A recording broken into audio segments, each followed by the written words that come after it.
સુરતના ring road પર આવેલી શિવશક્તિ માર્કેટમાં આગ લાગવાના મામલે ભોગ બનેલા વેપારીઓને ફોસ્ટા દ્વારા 45 લાખનો ચેક આપતા વેપારીઓ દ્વારા તાકીદેની મીટિંગ કરી દાનમાં મળેલ 45 લાખ રૂપિયા પરત કર્યા।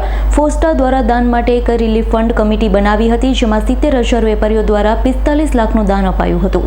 સુરતના રિંગ રોડ ખાતે આવેલી શિવશક્તિ માર્કેટમાં આગ લાગવા મામલે ભોગ બનેલા વેપારીઓને ફોસ્ટા દ્વારા રૂપિયા 45 લાખનો ચેક આપતા પરત કરાયો છે।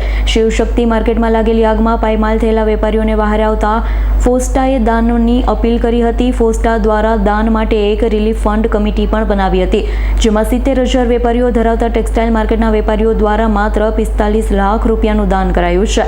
ભોગ બનેલા વેપારીઓ વચ્ચે પૈસા વેચવામાં આવે તો વેપારી દીઠ રૂપિયા 3,000 થી 4,000 જ આવે તેમ હતું। તાકીદની મીટિંગમાં દાનમાં આવેલી રકમ જે તે દાતાને ફરી આપી દેવાનું નક્કી કરવામાં આવ્યું છે। રાહત ફંડમાં કોઈ 173 વેપારીએ ફાળો આપ્યો, જેમાં એવા પણ વેપારી છે જેઓ 1 રૂપિયો આપ્યો છે, કોઈએ 11 તો કોઈ 21 અને 55નો ફાળો પણ આપ્યો છે। શરૂઆતમાં જોશમાં આવી વાત થઈ હતી, જો દરેક વેપારી માત્ર 10,000 આપશે તો પણ 70 કરોડ જમા થઈ જશે, કેમ કે સમગ્ર માર્કેટ હવે ફરી તોડીને બનાવવી પડે તેવી સ્થિતિ ઊભી થઈ છે।